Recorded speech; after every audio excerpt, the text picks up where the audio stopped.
جلت عظمت والصلاة والسلام على صاحب السكينة والمدفون بالمدينة والمنصور المعين بالله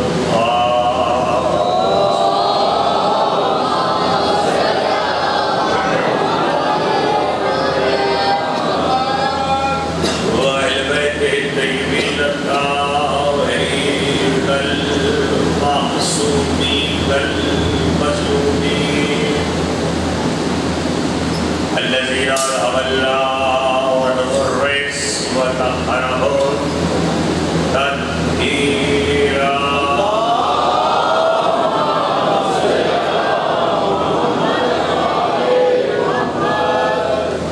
سيما على سفينة النجاة وعين الحياة والعدل المستحر والمهدي المنتظر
جس کی بنا ایک پھوپھی اور بھتیجے کی بنیاد مظلوم کے وارثوں نے اب پھر اسی بنیاد میں سے جڑے ہوئے فرش افزا پر اکٹھا اس یاد دہانی کے لیے اور اس یاد کو اپنی کئی نسلوں تک پہنچانے کے لیے کہ جس کی بقا کے لیے کربلا ہو. آغاز اشرا ہے، پہلی مجلس ہے. یہ بھی چاہتا ہوں کہ ابتدا اور آغاز میں ہی کچھ ایسی باتیں اپنے سننے والوں تک پہنچا دوں جن کا تعلق خالصتاً فصل اضحیٰ سے، محرم سے، غم حسین سے.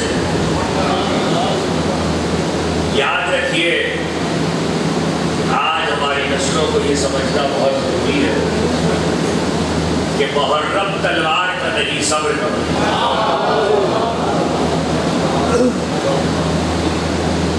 محرم تلوار کا نہیں صبر کا. شاید میرے کچھ دوست یہ کہے کہ نہیں تلوار چلی تو محرم میں تھی، عاشور کے دن چلی تھی نا. امام حسین، ہمارے امام حسین تلوار کرنے والوں نے تلوار کھینچی تھی تو عاشور کے دن چلی. تو شاید کوئی دوست کہے کہ نہیں چلی تو تھی محرم. یاد رکھیے گا اگر عاشور کے دن تلوار چلی تھی تو عاشور ہی کے دن ذوالفقار نے آپ میں بھی گئی تھی.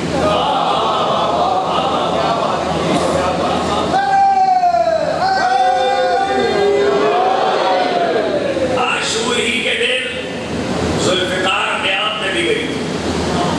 اور جب سے نیام میں گئی ہے اب تب تک نہیں نکلے گی جب تک بارش نہیں نکالے. اور ہمارا مذہب، ہمارے مذہب سے مراد ہم شیعہ 12 امامی. ہمارا مذہب کیا ہے؟ 12 امامی. نہ 3 امام، نہ 2 امام، نہ 5 امام، نہ 6 امام. 12 امامی ہے. اپنے بچوں کو یہ بات یاد دلاتے رہنا چاہیے. تو 12 امامی مذہب یہ ہے کہ جب بھی تلوار کھچے گی یا رسول کے پاس حق ہے یا ولی خدا کے پاس حق ہے، معصوم امام کے پاس حق ہے، اور کسی کے پاس حق نہیں ہے کہ وہ ان کی اجازت کے بغیر تلوار کھینچ سکے. تو جب تک ان کی تلوار نہیں کھنچتی ہماری تلوار بھی نہیں کھنچتی. ہم پابند ہیں اپنے امام معصوم. اس لیے پھر کہہ رہا ہوں کہ محرم تلوار کا نہیں صبر کا مہینہ. آپ حیران ہو رہے ہوں گے کہ تلوار اور صبر میں فرق کیا ہے. 2-3 باتیں پہلے سن لیجیے، آغاز میں ہی اچھا ہے یہ بات پہنچ جائے.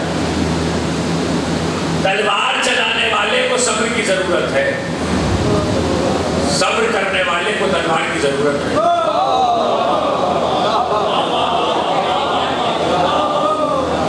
تلوار چلانے والے کو صبر کی ضرورت ہے، صبر کرنے والے کو تلوار کی ضرورت نہیں ہے. اس لیے کہ جہاد بغیر صبر کے نہیں ہوتا، لیکن صبر بغیر تلوار کے ہو جاتا. دلیل چاہیے اگر میرے بچوں کو تو دلیل قرآن میں رکھی ہوئی ہے. آپ یہ قرآن میں کہاں رکھی ہے؟ قرآن مجید میں حضرت طالوت کے لشکر کا بیان ہے جو جالوت کے مقابلے پہ لڑنے کے لیے چلا. جب طالوت کا لشکر جالوت کے مقابلے پہ لڑنے کے لیے چلا تو حضرت طالوت کے لشکر نے ایک دعا کی. وہ دعا قرآن میں ہے اور اللہ نے قیامت تک کے لیے اسے قرآن بنا دیا. ربنا افرغ علینا صبرا وثبت اقدامنا. حضرت طالوت کا لشکر یاد رکھیے گا، حضرت طالوت کا لشکر لڑنے کے لیے جا رہا ہے اور خدا سے دعا کر رہا ہے پروردگار ہم پہ صبر کی بارش فرما. اس مقتدر مجمع سے پوچھو جو 18 سال سے مجھے سن رہا ہے کہ لڑنے والے کو صبر کی کیا ضرورت ہے؟ اے مجاہدو تم تو لڑنے جا رہے ہو, تلوار لے کے جا رہے ہو اور تم کہہ رہے ہو اللہ ہم پہ صبر کی بارش فرما, اور اللہ یہ بھی نہیں کہہ رہا کہ یہ غلط کہہ رہے ہیں بلکہ قیامت تک کے لیے آیت بنا رہا ہے یہ بتانے کے لیے کہ جہاد صبر کے بغیر نہیں ہوتا. کیوں؟ اس لیے کہ جب تلوار, جملہ یاد رکھیے گا, جب تلوار چلتی ہے تو صرف زخم دیا نہیں جاتا, کھایا بھی جاتا ہے.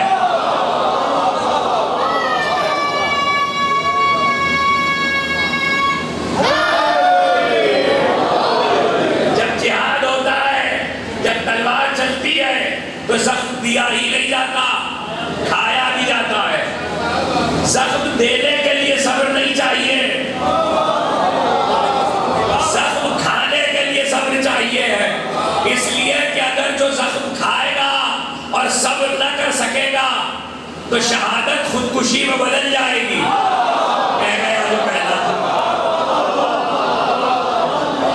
جو زخم کھائے گا اور صبر نہ کر سکے گا تو شہادت خودکشی میں بدل جائے گی. میں دہرانا نہیں چاہتا, 18 برسوں میں 2-1 دفعہ تو یہاں وہ روایت پڑھ چکا ہوں حدیث جو صحیح بخاری اور صحیح مسلم کی ہے, اور کئی طریقے سے روایت ہوئی ہے کہ میدان جنگ میں ایک شخص کے لیے لوگوں نے کہا بڑا بہادر ہے, بڑا نمازی ہے, بڑی دلیری سے لڑتا ہے. یہ صحیح بخاری اور صحیح مسلم کی حدیث ہے. جب وہ خیمے سے اٹھ کے گیا رسول نے کہا مگر جہنمی ہے, مگر جہنمی ہے. تو لوگوں نے کہا اللہ کے رسول نماز آپ کے ساتھ پڑھتا ہے, روزے آپ کے حکم کی اطاعت میں رکھے ہیں, جہاد آپ کے ساتھ کر رہا ہے, بہادری سے لڑتا ہے. تو حضرت سہل کہتے ہیں رضی اللہ تعالیٰ عنہ کہ میں نے اپنے گھوڑے کو اس کے گھوڑے کے ساتھ ملا دیا اور میں میدان جنگ میں دیکھتا ہوا چلا یہاں تک کہ بہت بہادری سے لڑا, بڑے زخم بھی کھائے, بڑے زخم دیے بھی, لیکن ایسے میں اسے ایسے زخم آئے کہ گھوڑے سے گرا. تو زخموں کی تکلیف اتنی تھی کہ اس سے تکلیف برداشت نہیں ہوئی, تو اس نے تلوار کا قبضہ زمین پہ رکھ کے نوک کو اوپر کر کے اپنے دل کا بوجھ تلوار کی نوک پہ ڈال کے خودکشی کر لی. تو حضرت سہل نے میدان میں نعرہ لگایا اللہ کے رسول نے سچ کہا تھا, اللہ کے رسول نے سچ کہا تھا. تو اب میری بات آپ تک پہنچ گئی. مجاہد اگر صابر نہ ہو تو شہادت خودکشی پہ بدل جاتی ہے. زخم دینے کے لیے صبر نہیں چاہیے, زخم کھانے کے لیے صبر چاہیے ہے. اسی لیے صابر کے ماننے والے زنجیریں لگاتے ہیں.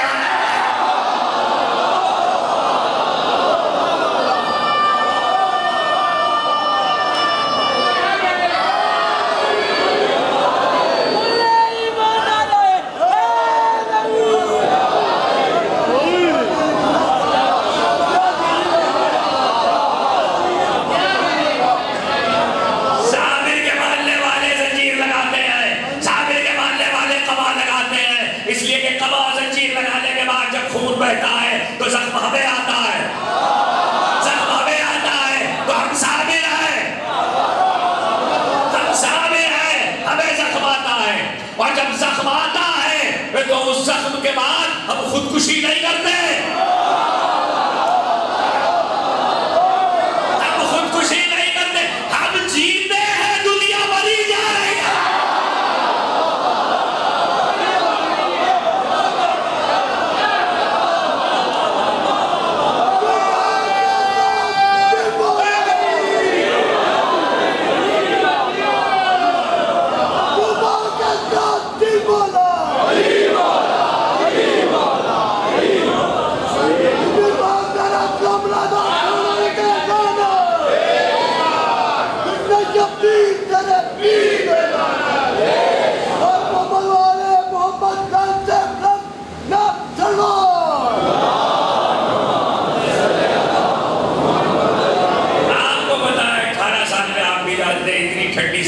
کوئی اور مجلس پڑھتا ہوگا کمانڈ ہے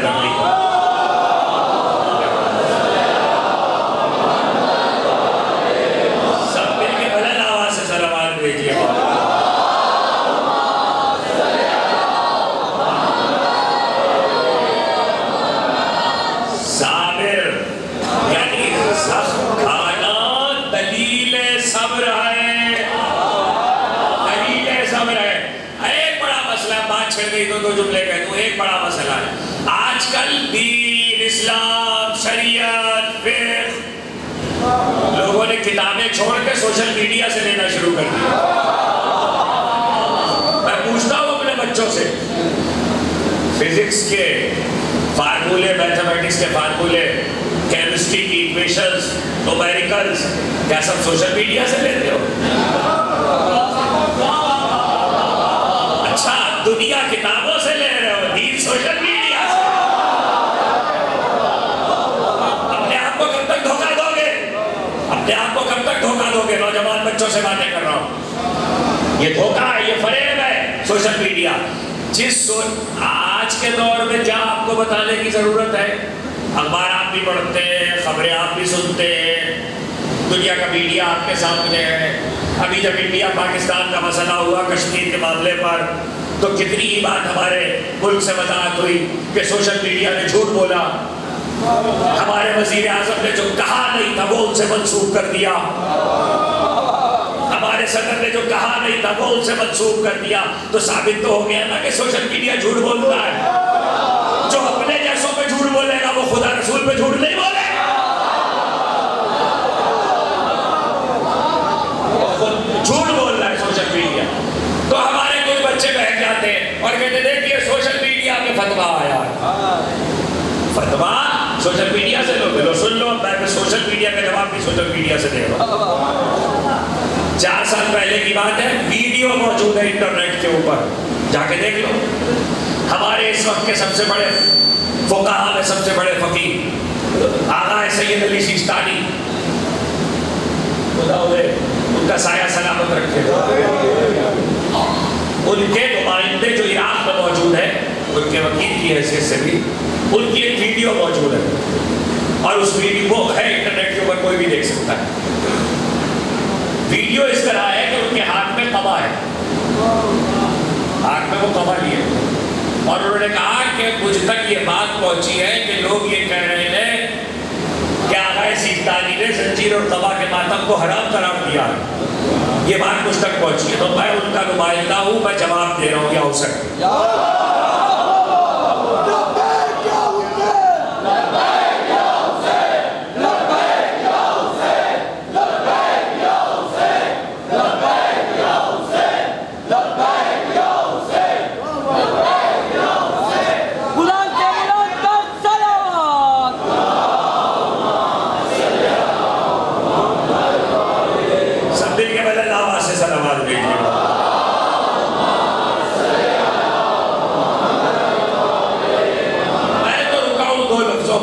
ایک ہے صبر، ایک ہے تلوار.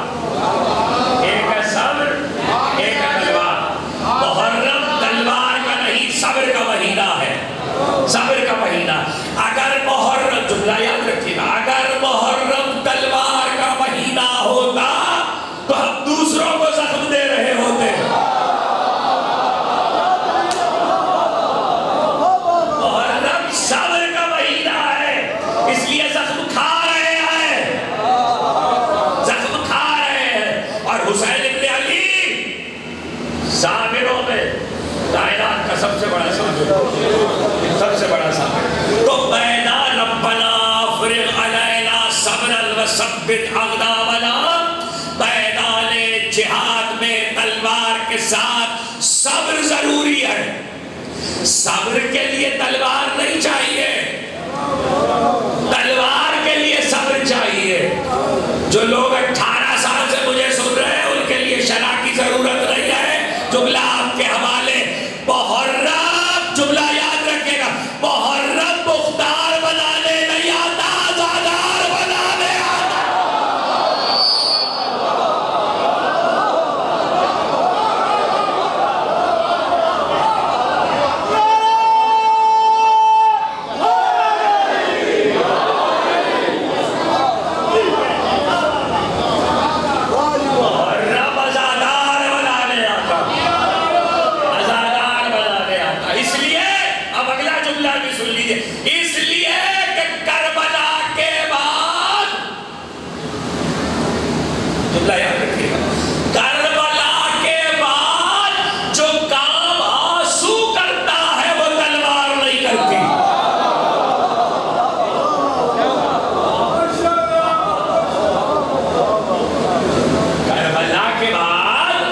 جو کام آنسو کرتا ہے وہ تلوار نہیں کرتا. ابھی میں نے صحیح بخاری اور صحیح مسلم سے ایک مثال دیا. مثال میں کیا تھا؟ مثال میں یہ تھا کہ میدان جہاد میں اگر جہاد ہو رہا ہے تو امکانات تو دونوں ہے نا, دونوں امکانات ہیں. اگر میں نے کسی کو خط میدان جہاد معصوم کے حکم سے اگر رسول کی موجودگی میں جہاد ہو رہا ہے, میں نے اگر کسی کو قتل کر دیا, میں میدان سے فاتح آیا تو غازی, قتل ہو گیا تو شہید. لیکن اگر میں نے زخم کھا لیے اور مجھ سے زخم برداشت نہیں ہوئے اور میں نے خودکشی کر لی تو یہ بھی امکان ہے کہ میری شہادت ہلاکت میں بدل جائے. تو امکان تو دونوں ہے نا. اگر شہادت ملے گی تو جنت میں جاؤں گا, شہادت ہلاکت میں بدل گئی تو سیدھا جہنم میں جاؤں گا. اس کا مطلب ہے شہادت اور ہلاکت میں ایک باریک سے بال کا فاصلہ ہے. تو امکانات تو دونوں ہیں. تو تلوار چلانے میں دونوں امکان ہیں, جنت کا بھی جہنم کا بھی. لیکن آنسو میں صرف ایک ہی یقین ہے.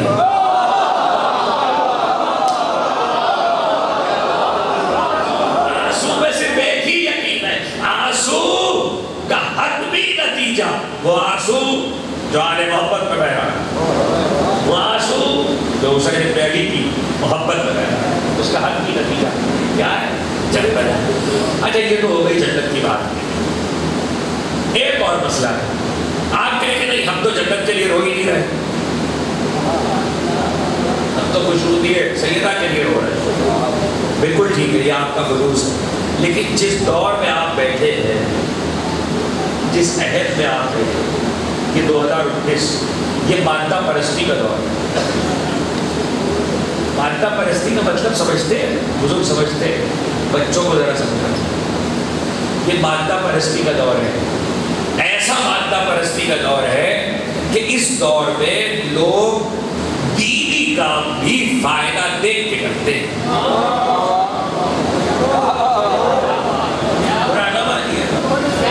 لوگ دین کا کام بھی فائدہ دیکھ کے کرتے ہیں کہ پتہ اس میں فائدہ کتنا ہے.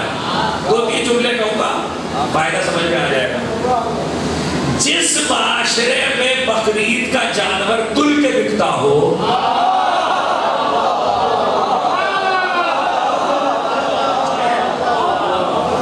جس معاشرے میں بقرعید کا قربانی کا جانور تل کے بکتا ہو, تو کیا مان لوگ فائدہ نہیں دے کر ہے؟ اگلا جملہ کہوں, سن لیجیے, کبھی کبھی کم سے کڑوے جملے بھی سن لیا کرتے. جس معاشرے میں انسانوں پہ خرچ کرنے والا پیسہ خدا پہ خرچ کیا جاتا ہو, میں گیا جو کہنا تھا, جس معاشرے میں انسانوں پہ خرچ کرنے والا پیسہ خدا پہ خرچ کیا جاتا ہو. سوچتے رہیے گا میں نے کہا کیا ہے, اشرا ہو سکتا ہے اس پر. جس معاشرے میں واجب پیسے پہ بارگیننگ ہوتی ہو, ایسے معاشرے میں آپ فائدہ نہیں دیکھ رہے کہ ہر آدمی اپنے دین کا کام بھی فائدہ دیکھ کے کر رہا ہے. تو جب دین کا کام ہر آدمی فائدہ دیکھ کے کر رہا ہے تو کہیں ایسا نہ ہو کہ اگلی نسلیں فائدہ ہی دیکھ کر دین پر عمل کریں. اس لیے بتا دو کہ اس کا فائدہ کیا ہے. تو اب سن لو کہ فائدہ کیا ہے. پہلا فائدہ بتا رہا ہوں, اسے یاد رکھنا, فضائل پڑھ رہا ہوں, آنسو پہ رکا ہوں. پہلا فائدہ بتا رہا ہوں, یہ سنا ہے نا معصوم کی 2 حدیثیں. الدعا سلاح المومن, دعا مومن کا اسلحہ ہے. دوسری حدیث کیا ہے؟ دعا رد بلا ہے. دونوں میں کیا فرق ہے؟ دونوں میں یہ فرق ہے کہ رد بلا کا مطلب یہ ہے کہ اگر پہلے دعا کر لو گے تو بلا آنے سے پہلے دعا بلا کو واپس کر دے گی, اور اگر پہلے دعا نہیں کی ہے اور بلا آ گئی ہے تو آپ دعا کر لی تو اسلحہ بن گئی. اسلحہ سمجھے, سپر ہے, تلوار ہے جو سامنے سے روکے گی. تو دونوں صورتوں میں دعا کا کام ہے آپ کو بچانا. ابھی مجھ سے بزرگوں نے کہا, بچوں نے کہا, جوانوں نے کہا, کسی نے کہا ہمارے لیے دعا, کسی نے کہا ہمارے لیے دعا. ایک وہ دعا ہوتی ہے جو میں اپنے لیے کر رہا ہوں, ایک وہ دعا ہوتی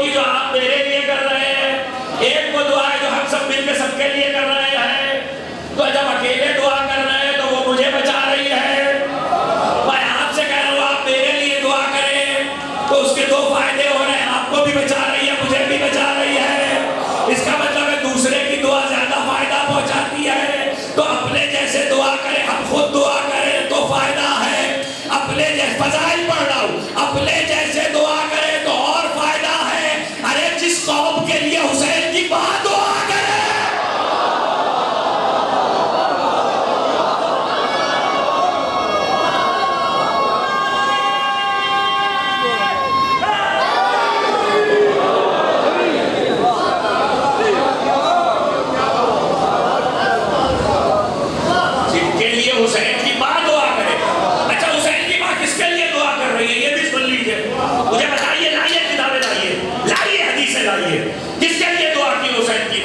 میں صرف فاطمہ سیدہ کی دعاؤں کی بات کر رہا ہوں. حدیث کس پر ہے؟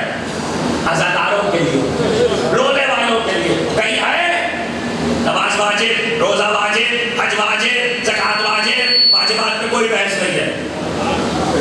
واجبات پہ کوئی بحث نہیں ہے. واجب واجب رہتا ہے, واجب کی حقیقت نہیں بدلتی. لیکن حدیثوں میں یہ نہیں ہے کہ نماز پڑھو گے تو سیدہ تمہارے لیے دعا کرے گی.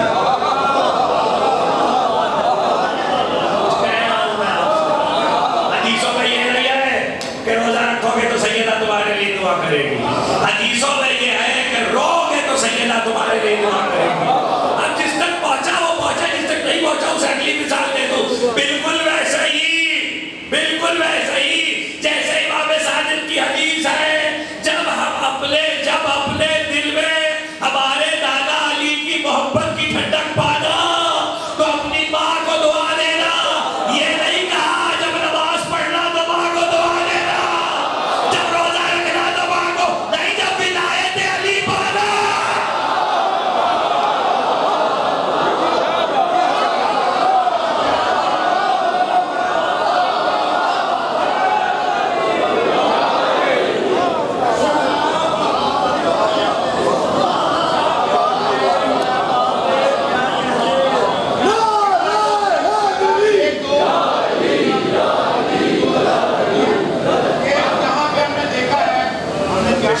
یہ ساری گفتگو مجلس کے بعد آداب مجلس کے خلاف ہے. میں 10 دن تک ناروں والے ہوں.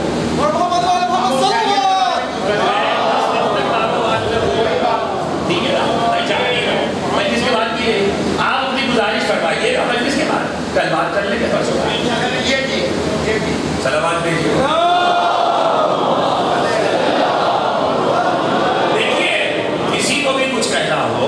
بہت سے طریقے آ کے مل کے بتائے, لکھ کے بتائے, لیکن مجلس میں اس لیے منع کر رہا ہوں کہ ہماری مجلس کی یہ ایک تہذیب ہے, اس کا ایک ادب ہے. اس ادب کو باقی رکھے اور بچوں کو وہ ادب حوالے دیں. یہ بچے جو بیٹھے ہیں ہم سے سیکھ رہے ہیں, اس لیے بلند آواز سے سلامات بھیجیے.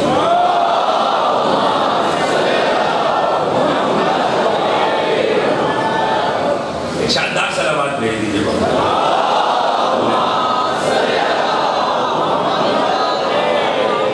بالکل ویسے ہی جیسے امام نے کہا, جب اپنے دل میں ہمارے دادا علی کی محبت کی ٹھنڈک پانا تو اپنی ماں کو دعا دینا. کس بات پہ دعا دینا؟ کہ اس نے تمہارے امر میں خیانت نہیں کی, تو علی کی ولایت تم تک پہنچی. جب علی کی ولایت پہنچ گئی تو نماز بھی پہنچ گئی, روزہ بھی پہنچ گیا, حج بھی پہنچ گیا, زکات بھی پہنچ گئی. اس لیے کہ دین اس پہ کامل ہو رہا ہے. اس لیے کہ علی کی ولایت, یہ نہیں کہا جب نماز پڑھنا تو ماں کو دعا دینا, جب روزہ رکھنا. اسی طریقے سے یہاں پر حدیث ہے, سیدہ کس کے لیے دعا کر رہی ہے؟ عزاداروں کے لیے. جو عزاداری چھوڑ دے گا فاطمہ کی دعا سے باہر جائے گا.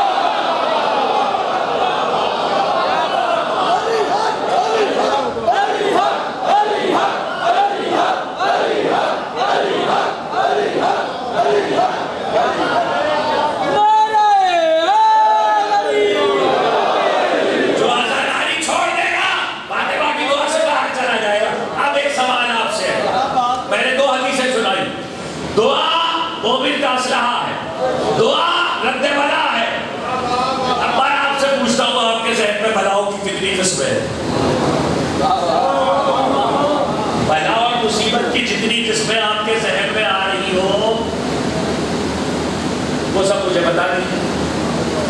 انفرادی سے لے کے اجتماعی تک کسی کے لیے نسل کا نہ ہونا ایک بلا ہے، کسی کے لیے رزق کی کمی بلا ہے، کسی کے لیے مرض بلا ہے، پیسہ بہت ہے ڈاکٹر نے بنا کیا کھانا کچھ نہیں،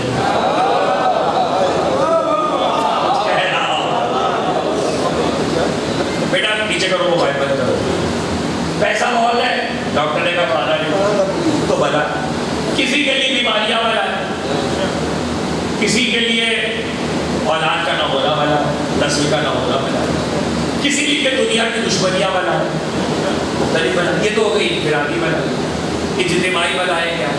اجتماعی بلائیں یہ ہے کہ دنیا کہہ رہی ہے ملکوں میں جنگیں چھڑنے والی ہے، دنیا ختم ہونے والی ہے، آفت آنے والی ہے، قیامت آنے والی ہے، خدا نہ کرے اگر دیکھیے پاکستان نہیں چاہتا کہ جنگ ہو، لیکن ہندوستان چاہتا ہے کہ جنگ ہو، خدا نہ کرے اگر اس وقت جنگ چھڑ گئی تو ظاہر ہے کہ نیوکلیر پاور ہے، تو اگر جنگ چھڑ گئی تو جنگ چھڑنے کی صورت میں کون بچے گا؟ یہ صرف پاکستان ہندوستان کا مسئلہ نہیں ہے، ہماری گورنمنٹ کا موقف بالکل ٹھیک ہے اس وقت کہ یہ صرف پاکستان ہندوستان کا مسئلہ نہیں، پورے خطے کا مسئلہ ہے، پورے ایشیا کا مسئلہ ہے۔ تو بناؤ کی جس میں ہے نا، جب بم پھٹتا ہے تو یہ نہیں رہتا کہ مسلمان مر رہا ہے کہ کافر، کچھ کہہ رہا ہوں، جب بم پھٹتا ہے تو یہ نہیں دیکھتا کہ کون مر رہا، تو بنائیں۔ اب ایک طرف یہ، دوسری طرف ایک مسئلہ یہ ہے کہ بھئی دنیا میں پانی کا ذخیرہ ختم ہو رہا ہے، اور یہ حدیثوں میں کہ آخری جنگیں جو ہوگی وہ پانی پر ہوگی، ایک گلاس پانی میں جب ہوگی تو پانی کا ذخیرہ ختم ہو رہا ہے۔ وہ کہہ رہے ہیں کہ فضا میں وائٹامن D3 کم ہو رہا ہے، سورج کی روشنی میں بہت سی چیزیں کم ہو رہی ہیں، یعنی انسان مستقل بلاؤں میں گھرا ہوگا۔ اب یہ میں نے 4-5 گنتی کی بلائیں گرائی ہے، آپ کے ذہن میں جتنی بلائیں آئیں گن لیجئے، اور ساری بلائیں گننے کے بعد پھر یہ فیصلہ کیجئے کہ دعا بلا کو رد کرتی ہے، اور ہمارے لیے ہے، عزادار کے لیے ہے فاطمہ کی دعا۔ اس کا مطلب یہ ہے کہ دنیا میں کتنی بھی قیامتیں آ جائے، جو عزادار رہے گا وہ بچا رہے گا۔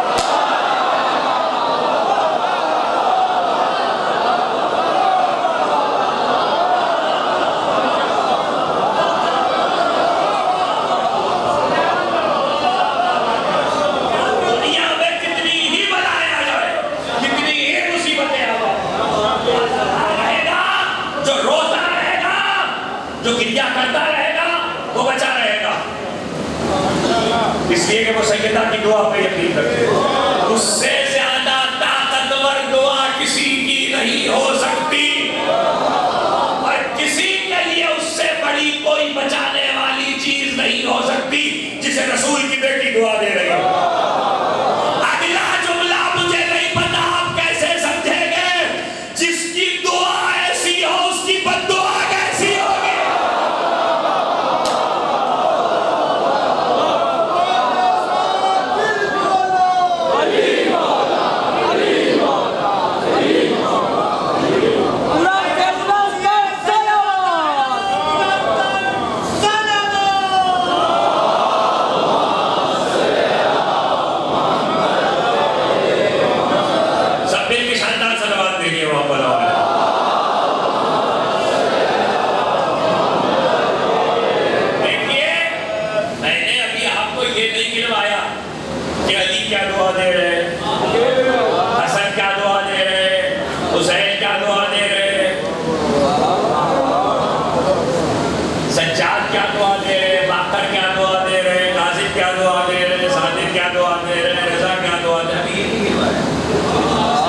تو صرف یہ بتایا ہے کہ جو ان سب پہ حجت ہے وہ کیا دعا ہے،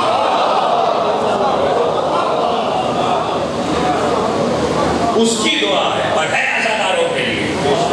تو ہمارے بچے سمجھ لیں، عشرے کے آغاز میں کہہ رہا ہوں، اپنے بچوں کو اپنے گھروں میں لکھ کے رکھے، ڈائریوں میں نوٹ کریں، وصیت ناموں میں لکھیں، اللہ آپ کو سلامت رکھے، طول عمر دے اپنی اگلی نسلوں کے لیے، کہ دنیا میں کچھ بھی چھوٹ جائے عزاداری نہ چھوڑنا، کچھ بھی چھوٹ جائے عزاداری نہ چھوڑنا، عزاداری میں قائم رہنا۔ اگر خوشنودی کے لیے کر رہے ہو تب ٹھیک، اور اگر فائدے دیکھ کے کر رہے ہو تب ٹھیک۔ مگر عزاداری نہ چھوڑ رہا، اس عزاداری پہ قائم رہنا، اس وقت حسین پہ قائم رہنا۔ اور آپ کو معلوم ہے حضرت ابو الحسن علی ابن موسیٰ رضا علیہ السلام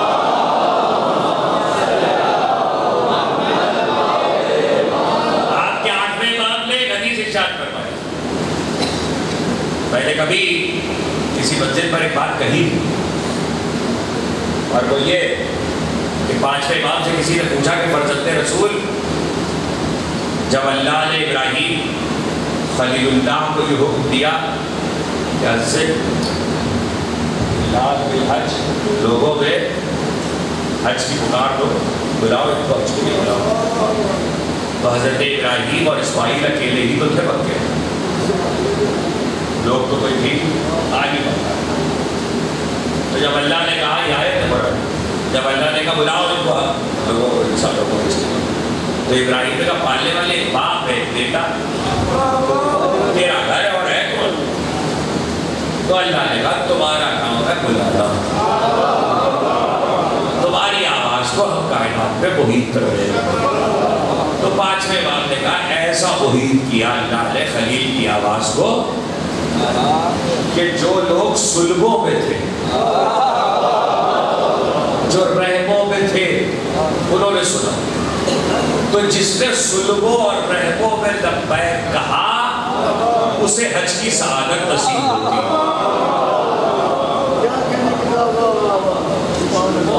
اور رحموں بس پوچھنا آپ سے یہ ہے کہ خلیل فضائل پڑھ رہا ہوگی تو خلیل کی آواز اللہ نے سناٹے میں بھی محیط کر دی، تو اگر حبیب کا نوازہ پکار رہا حبیب کا نوازہ پکار رہا تو یہ فرش اعضا پر آپ کا آ کر بیٹھنا حسین کے استغاثے پہ لبیک۔ اسی لیے آپ کے 8ویں امام نے کہا، اب سنا رہا ہوں، طوبیٰ لناصر آل محمد بالبکاء والتباکا، خوشخبری ہے، طوبیٰ ہے، اچھا انجام ہے اس کے لیے جو آل محمد کی نصرت کرے، لڑنے سے جی نہیں، رونے سے، لڑانے سے جی نہیں، رلانے سے۔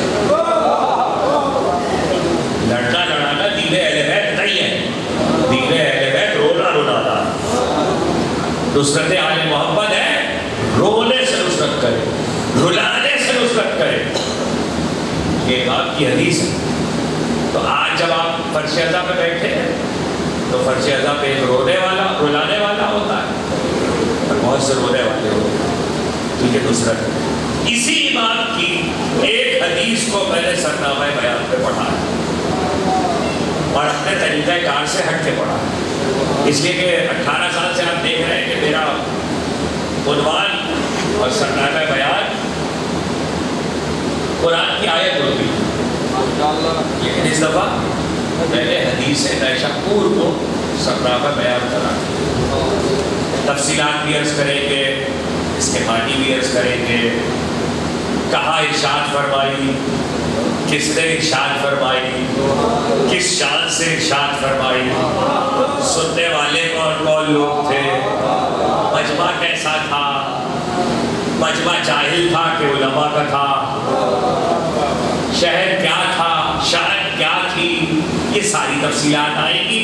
آج کی حد تک حدیث کا ترجمہ پہلے اور اس کے بعد عنوان کی تمہید۔ تو پہلے آپ حدیث کا ترجمہ سنیں۔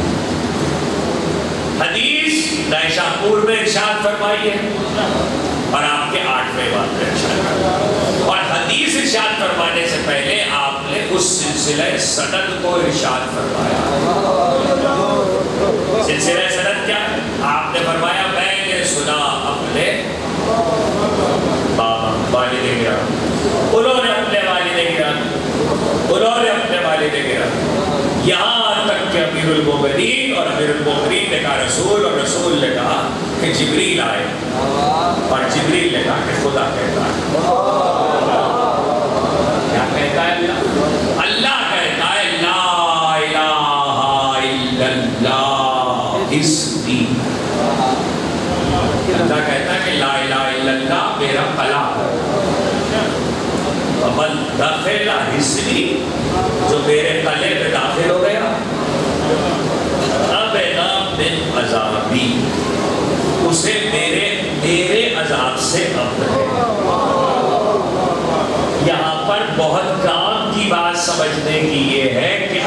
یہ بتا رہا ہے کہ قلع بھی میرا ہے، عذاب بھی میرا ہے۔ کیا مطلب؟ یعنی قلع میرا ہے لیکن عذاب بھی میرا ہے، تو جو میرے عذاب سے بچنا چاہے تو میرے قلعے میں آئے۔ اگر امام رضا نے کہا ولیکن بشرطہا، لیکن کوئی یہ نہ سمجھے کہ یوں ہی آ جائے گا منہ اٹھا کے، اس کی کچھ شرطیں ہیں۔ وَأَنَا بِالشُّرُوطِهَا، اور اس کی شرطوں میں سے ایک شرط میں، حدیث آپ نے پہلے بھی سنی ہوگی اور ظاہر ہے کہ ترجمہ آپ کے ذہن میں پہلے بھی ہوگا، لیکن میں نے چونکہ سرنامہ بیان قرار دیا ہے اس لیے میں نے اس حدیث کا ترجمہ آپ کو پہلے سنایا۔ ترجمہ پہنچ گیا تو اب اس مختصر مجموعے سے ایک سوال کرتا ہوں۔ سوال یہ ہے کہ اگر میں یہ پوچھوں، چونکہ حدیثوں کی کتابوں میں چیپٹر ہوتے ہیں، یہ رسالت کا چیپٹر ہے، یہ توحید کا چیپٹر ہے، یہ امامت کا باب ہے، یہ قیامت کا باب ہے، یہ عدل کا باب ہے، یہ عصمت کا باب ہے، اگر میں آپ سے پوچھوں اس مجموعے سے کہ یہ حدیث چیپٹر وائز کس چیپٹر کی ہے، اپنے موضوع کے اعتبار سے، اپنے معنی کے اعتبار سے یہ حدیث کس چیپٹر میں ہے، تو آپ میں سے سب یہ کہیں گے یہ امامت کے چیپٹر میں ہے، سب یہی کہیں گے۔ مگر پہلی بات تو یہ سن لیجئے کہ یہ حدیث صرف شیعہ مسلک میں نہیں ہے، اکابر علماء اہل سنت نے کثرت سے اس حدیث کو لکھا ہے۔ عرض کروں آنے والی تقریروں میں وہ تفصیلات بھی آئی گی کہ کون کون علماء وہاں موجود ہے اور کن کن علماء نے لکھا، یہ تو ایک بات ہے، اور کیا کیا لکھا ہے۔ لیکن شیعہ مسلک میں یہ حدیث جن کتابوں میں لکھی گئی ہے اس میں سب سے اہم کتاب شیخ صدوق علیہ الرحمہ کی ہے، اور شیخ صدوق علیہ الرحمہ شیعہ تاریخ کے وہ عالم ہیں کہ جن کی عظمت سے کوئی انکار نہیں کر سکتا۔ سوال کیا تھا؟ یہ حدیث کس چیپٹر کی ہو سکتی ہے؟ تو اکثریت یہ کہے گی کہ یہ امامت کے چیپٹر کی ہے یا عصمت کے چیپٹر کی ہے، لیکن نہیں، شیخ صدوق نے اسے کتاب التوحید میں لکھا، یعنی شیخ صدوق نے یہ بتایا کہ یہ توحید کے چیپٹر کی حدیث ہے۔ اب پھر آپ سے سوال ہے کہ توحید کے چیپٹر کی حدیث کا مطلب یہ ہے کہ اصل حدیث توحید بتا رہی ہے، توحید وحدانیت الہی، اور اس میں امام رضا یہ کہہ رہے ولیکن بشرطہا وشروطہا، اس کی کچھ شرطیں ہیں اور ان شرطوں میں ایک شرط میں ہوں۔ اب جملہ یاد رکھیے گا، امامت و ولایت کی شرط توحید نہیں ہے، توحید کی شرط امامت ہے۔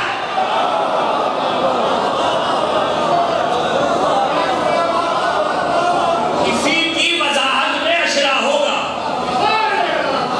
کہ امامت و ولایت کی شرط توحید نہیں ہے، توحید کی اس حدیث میں توحید کی شرط امامت اور ولایت ہے۔ شرط کا مطلب کیا ہوتا ہے؟ شرط کا مطلب کیا ہوتا ہے؟ یہ دروازہ ہے، فرض کر لیجئے اس وقت یہ ایک ہی دروازہ ہے، یہاں داخل ہونے کا، بادشاہ صاحب دروازے میں کھڑے ہو جائیں اور سبیل کی چائے لے کر ایک جگ اور ایک پیالہ، اور جو آئے اس سے کہے دیکھیے آج مجلس میں داخل ہونے کی شرط ہے کہ جو ایک گھونٹ چائے پیے گا وہ اندر جائے گا۔ اس کا مطلب کیا ہوا؟ اس کا مطلب یہ ہوا کہ چائے شرط بنی اندر آنے کی، اگر میں چائے پینے سے انکار کر دوں تو باہر ہی رہ جاؤں گا، اس لیے کہ اس وقت اندر آنے کی شرط ہی چائے ہے۔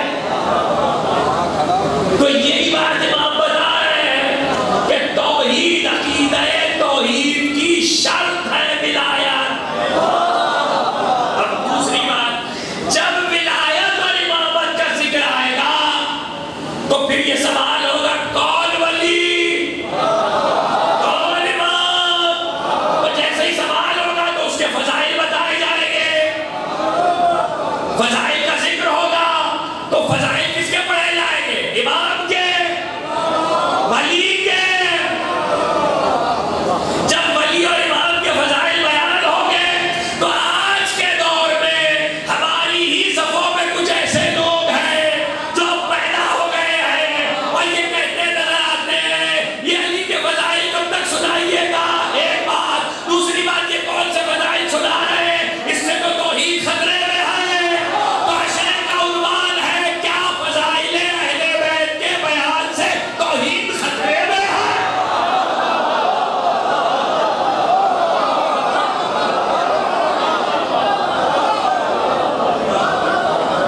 عشرے کا عنوان کیا ہے؟ پھر دوہرا رہا ہوں. کیا فضائل کیا لگا ہوا ہے؟ کیا فضائل اہل بیت کے بیان سے توحید خطرے میں ہے. سوال ہے. روز سوال اٹھائیں گے روز جواب دیں گے. اگلا جملہ سن لیجئے. جسے خطرہ ہو وہ روز آئے.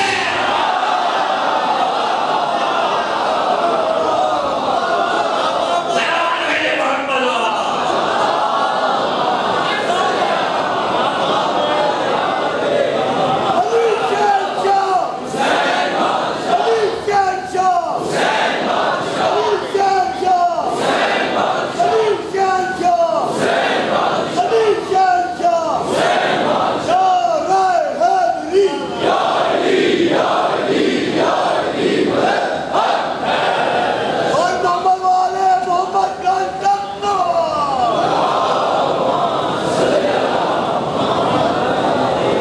ہر کوئی چاہتا ہے کہ رب جلی راضی ہو. رب جلی چاہتا ہے کہ بس علی راضی ہو.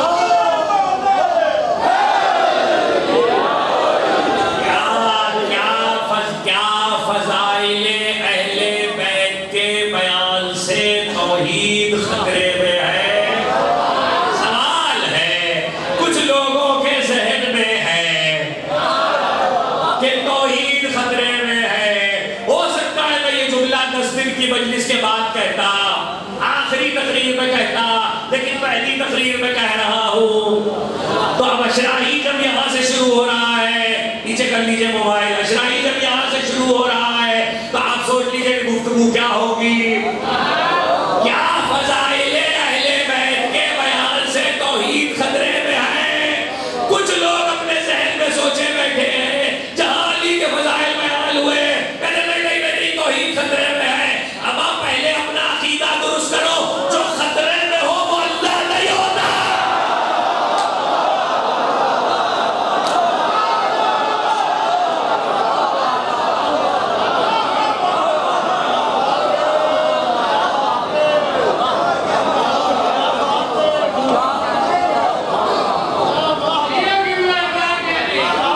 جو خطرے میں ہو وہ اللہ نہیں ہوتا. اس کا مطلب یہ ہے کہ توحید خطرے میں نہیں ہے, کہنے والے خود خطرے میں ہیں.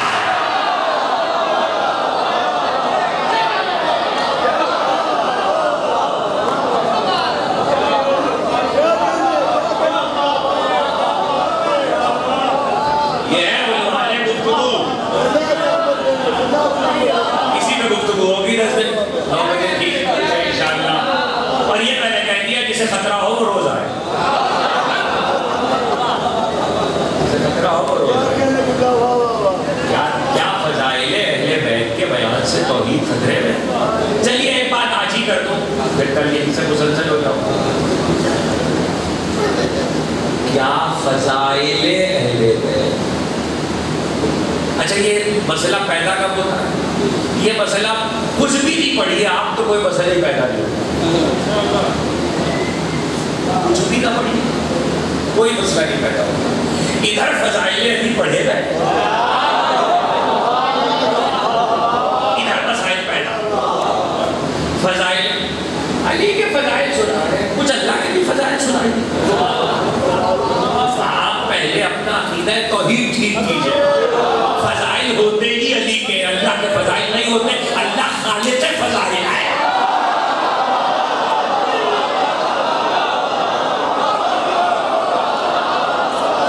اللہ کے کیا فضائل. نعرہ تکبیر.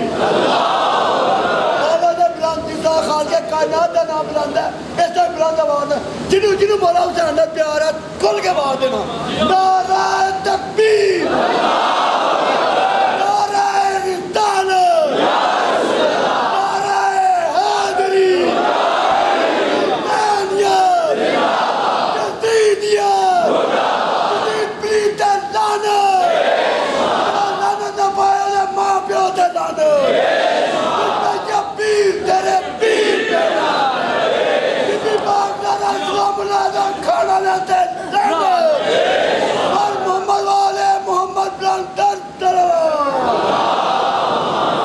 اللہ کے دیکھئے اس پہ ہم توحید پہ بھی بات کریں گے اولائے کائنات کا جو توحید پہ گفتگو ہے اس پہ بھی بات کریں گے نہج البلاغہ سے علی کے خطبوں کو پڑھنے کی سعادت بھی حاصل تاکہ لوگوں کو پہلے یہ پتا چلے کہ توحید کیا ہے یہ جو سوالات اٹھ رہے ہیں اس میں سب سے بڑا مسئلہ یہ ہے کہ لوگوں کا عقیدہ توحید ہی ٹھیک نہیں ہے اللہ کو بھی اپنے جیسا سمجھا ہوا اللہ کو بھی اپنے جیسا سمجھا ہوا ہے اللہ کے فضائل نہیں ہوتے اللہ خالق فضائل ہے فضائل کو خلق کرنے والا ہے فضائل تو ہے ہی علی کے رسول کے اہل بیت کے جس کے فضائل ہے اسی کے بیان ہوں گے جس کے ذکر کو رسول نے عبادت قرار دیا جس کے لیے رسول نے کہا زیدو مجالسکم بذکر علی ابن ابی طالب اپنی مجلسوں کو زینت دو علی کے ذکر سے مجلسوں کو زینت دو علماء اہل سنت نے بھی لکھی ہے علماء شیعہ نے بھی لکھی ہے موضوع کا اندازہ آپ کو ہو گیا کہ موضوع کیا ہے تو آج پہلا سوال پہلا جواب اور یہی میں بات کیا فضائل اہل بیت کے بیان سے توحید خطرے میں رسول نے کہا سیدو مجالسکم بذکر علی ابن ابی طالب ارے میری کیا بساط ہے کہ میں سرکار رسالت کے حضور کوئی بات کر سکوں پوچھنے کے لیے ہاتھ جوڑ کے صرف اقتدار کر رہا ہوں سرکار یہ ارشاد فرمایا یہ کیوں نہیں فرمایا کہ سیدو مجالسکم بذکر اللہ اپنی مجلسوں کو اللہ کے ذکر سے زینت دو جب رسول نے ہی کہا کہ اپنی مجلسوں کو علی کے ذکر سے زینت دو تو کیا توحید خطرے میں پڑ گئی تھے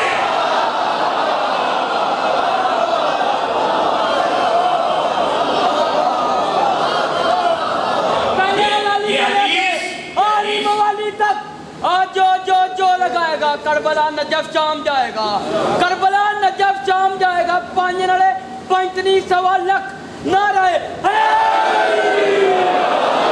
دوسری بات یہ بھی بتا دوں میں آپ کو بالکل صاف کہ یہ حدیث جہاں تک اس حدیث کا سوال ہے یہ علماء اہل سنت میں بھی اقام محدثین نے لکھی ہے دوسری بات جو بالکل صاف بتا دوں یہ جو عنوان ہے ہمارے برادران اہل سنت میں سے کسی کو فضائل اہل بیت پر اعتراض ہے برادران اہل سنت مسلک اہل سنت کے علماء میں کسی کو فضائل اہل بیت پر فضائل علی پر کوئی اعتراض نہیں ہے اس لیے کہ سب نے اپنی کتابوں میں لکھے ہیں یہ گفتگو صرف ان لوگوں کے لیے ہو رہی ہے جو ہمیں جیسے یہاں بنے بیٹھے ہیں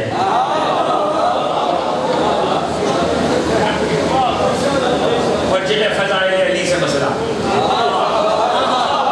اور مظاہر خود کو کہہ رہے ہیں میں علی والا ہوں یہ تو اللہ والے بھی نہیں ہے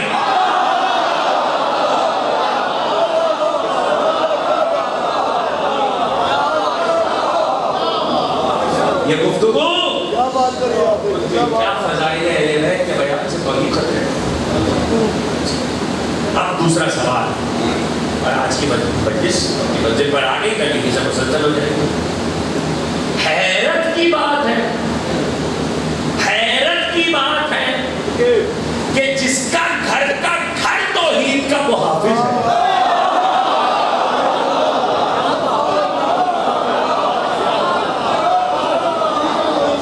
جس کا گھر توحید کا محافظ باپ توحید کا محافظ بیٹا توحید کا محافظ پوتا توحید کا محافظ پروتا توحید کا محافظ بیٹی توحید کی محافظ جس کا گھر توحید کا محافظ اس گھر کی گفتگو اور اس گھر کی فضیلت پہ یہ الزام اس سے توحید لگ رہا ہے. ایک بات آگے مسجد پر ہاں ایک بات کہنا ضروری ہے. ایک دن کی تقریر سن کے نتیجہ کوئی نہ نکالے. جب 9 دن بول چکو تو پھر جتنے چاہیے نتیجے نکالیں.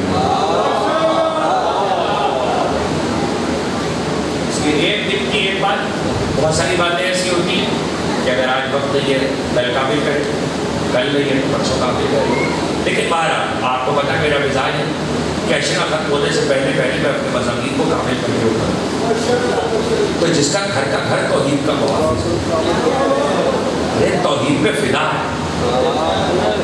آج پہلی ہی تقریر میں آپ سب سے سوال کر رہا ہوں, مجھے بتائیے وجود الہی پر, اللہ کی وحدانیت پر کائنات میں سب سے بڑی دلیل کیا ہے؟ وحدانیت الہی پر کائنات میں سب سے بڑی دلیل کیا ہے؟ وحدانیت الہی پر کائنات میں سب سے بڑی دلیل کہا پاشا بھائی نے ہمارے دوستوں نے کروایا, لیکن ذرا میں چاہتا ہوں کہ یہ بچے سمجھ لیں.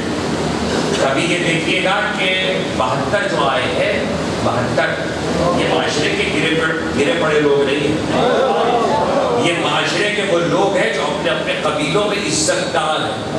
پورا قبیلہ جن کی عزت, کوئی مولوی کا قرآن ہے, کوئی رجل فقیہ ہے, کوئی شریعت بتانے والا ہے, کوئی تفسیر سنانے والا ہے, کوئی حدیث کا عالم ہے.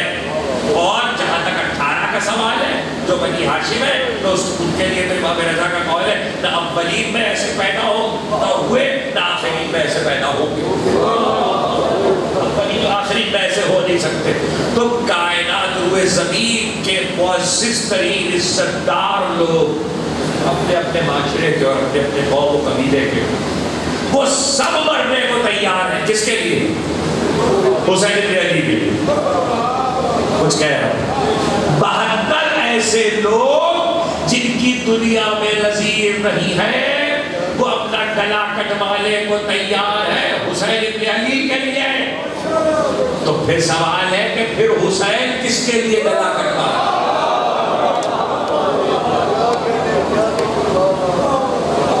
یہی وہ دلیل ہے توحید, یہی وہ دلیل ہے کہ حسین بن علی کس کے وجود کے لیے گلا کٹوا رہا.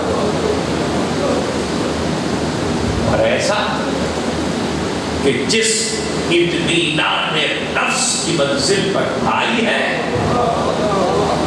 اسی اطمینان نفس کی منزل پہ رہے. اگر بھائی یہ کہہ رہا ہے کہ مالک سب تیرے لیے قربان,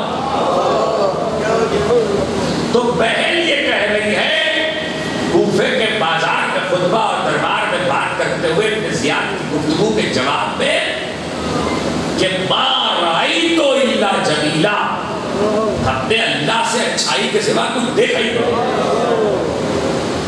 یہ علی کی اولاد ہے, یہ علی کا بیٹا ہے, یہ علی کی بیٹی. اور اگر گلو کربلا میں انصار کو چھوڑ کے تو سب ابو طالب کا گھر ہے, سب ابو طالب کا گھر ہے. آسان کام نہ تھا. یہ صبر کی وہ انتہائی منزلیں تھیں جہاں ایک کے بعد ایک قربانی حسین دیتے چلے, ایک کے بعد ایک قربانی. فاطمہ کے لال کی اور ساری قربانیاں دینے کے بعد فاطمہ کا لال یکا و تنہا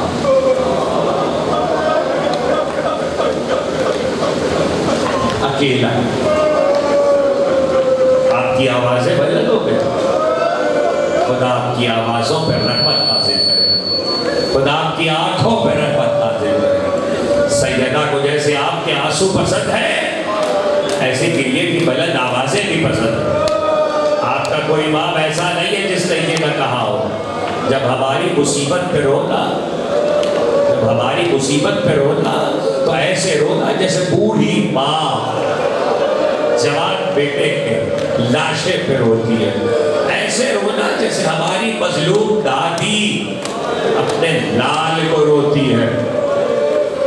آپ کے ہر امام نے چیخ مار کر رونے کا مطالبہ کیا. کبھی شرم نہ کرنا، آغاز ہے عشرے کا. اکثر میں نے دیکھا ہے کبھی کوئی چیخ مار کے روئے مجلس میں تو لوگ اسے حیرت سے دیکھتے ہیں. علماء اہل سنت کی حدیث ہے کہ امام باقر اپنے غلام کے ساتھ کعبے میں داخل ہوئے تو امام کی نظر جب کعبے میں پڑی تو چیخ مار کے روئے. تو غلام نے کہا مولا لوگ دیکھ رہے ہیں. امام نے کہا دیکھ رہے ہیں تو دیکھنے دو، چیخ مار کر رونا خدا کی رحمت کو متوجہ کرتا ہے.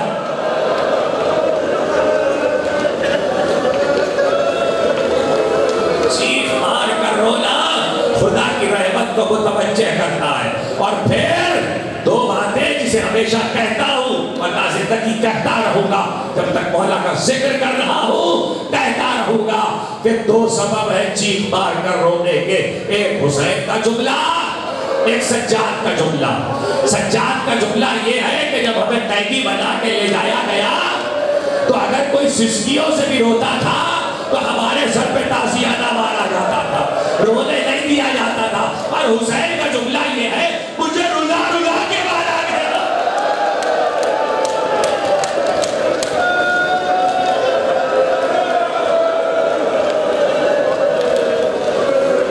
حسین کا جملہ یہ ہے کہ مجھے رلا رلا کے مارا گیا.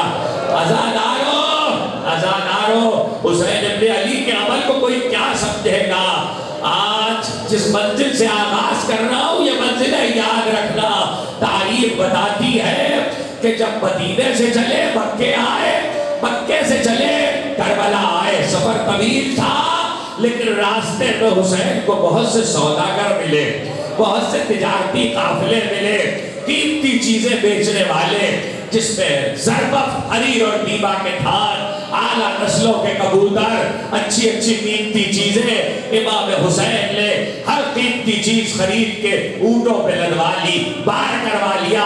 لوگ بہت حیران ہیں، تاریخ بہت حیران ہے کہ فاطمہ کے لال کو پتا ہے کہ مرنے جا رہے ہیں، ارے اپنی جان دینے جا رہے ہیں اور ہر قیمتی چیز اپنے سامان میں شامل کر رہے ہیں. پتا ہے کیوں کیا تھا؟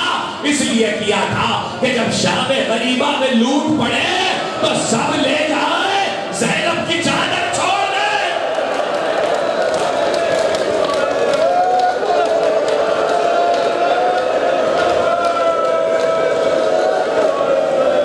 جب شام غریبہ میں لوٹ پڑے تو سب لے جائے، زینب کی چادر چھوڑ دے.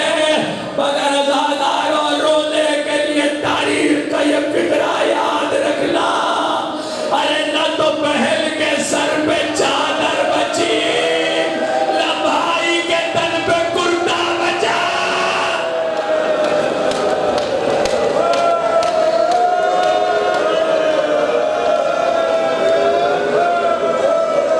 خدا آپ کی آوازوں پہ رحمت نازل کرے، خدا آپ کی آنکھوں پہ رحمت نازل کرے.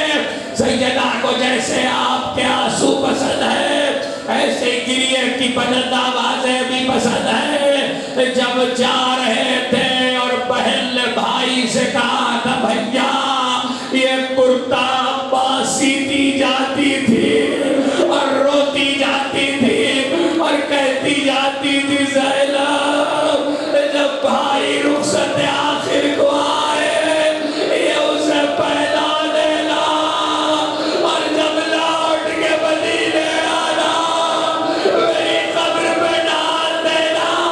حسین نے اسے بارہ بارہ کیا. زینب نے کہا بھیا یہ تو ویسے ہی 50 سال پرانا ہے. کہا زینب شاید بچہ.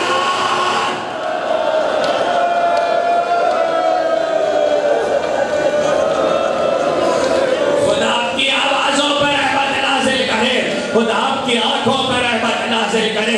ازاداروں جب شام غریبہ کا اندھیرا ہوا تو لوٹ پڑی. سنا ہے نا لوٹ پڑی. دو کام ہوئے تھے، دو کام. ایک کام تو یہ ہوا کہ زینب نے آواز سنی کہ پسرے سعد نے کہا لاشیں پامال کی.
خدا بندہ مجھے بخش دے، حالانکہ مجھے پتا ہے تو مجھے نہیں بخشے گا، تو میں